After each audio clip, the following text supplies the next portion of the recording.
And another thing that stands out in After 30 is the frequency of stupid decisions by the characters. Last week I spoke about Before 30, which is a 2015 series that is also on Prime Video.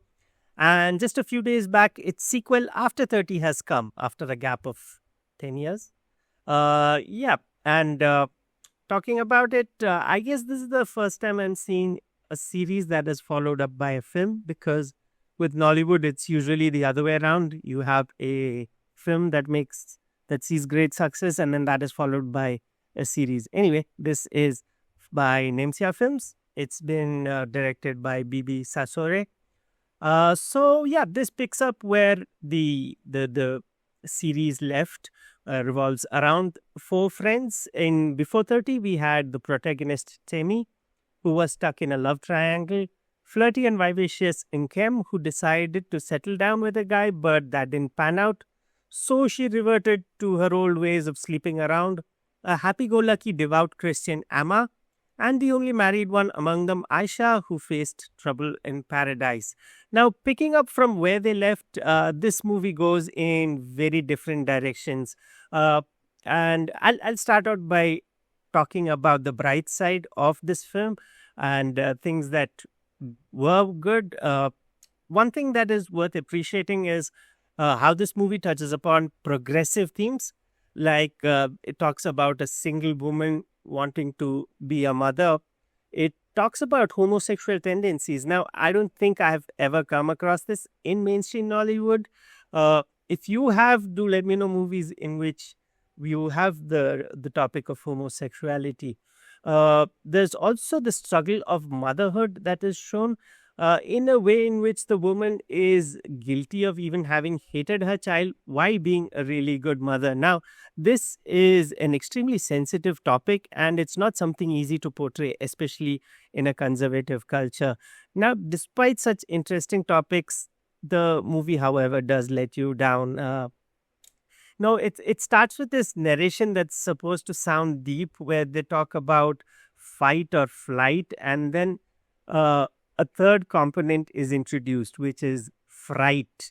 Now, that actually makes no sense, because fright is the very cause of either things, and fight and flight are responses to the cause, which is fright. So, and there's more like that. There's a scene where one of these women is distraught. She's hit rock bottom, and the mother advises her that you should go and fight. And a minute later, in the same conversation, she says that you should go and beg. So should she fight or should she beg? I don't know. So there are many of these situations where the movie tries to be profound but doesn't really see it through. And another thing that stands out in After 30 is the frequency of stupid decisions by the characters. Like, you might even be willing to empathize with characters like Amma and Aisha, but at the root of it all is, or at the center of it all, is the protagonist, and this protagonist is so far gone that you won't see yourself feeling anything for any of the characters. Like in the first part, you see yourself at least empathizing with the characters. You see yourself rooting for the characters. But this time you just see yourself waiting and wondering, okay, when's the next stupid decision coming? You suddenly distance yourself from the characters, grab popcorn and wait for the next stupid decision to come through. That is a huge problem with the writing over here.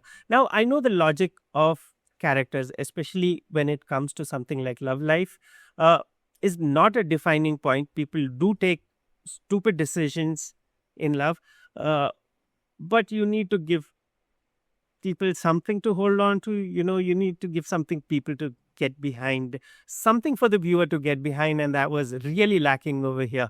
From a technical standpoint, this had all the brightness and colors that I love about Nollywood. The camera work and cinematography are good. I especially like this one scene where in one house you have all four characters. Two characters get a good news here, two characters get a good news in another part of the house. and in a wide shot you see them celebrating separately and then celebrating together.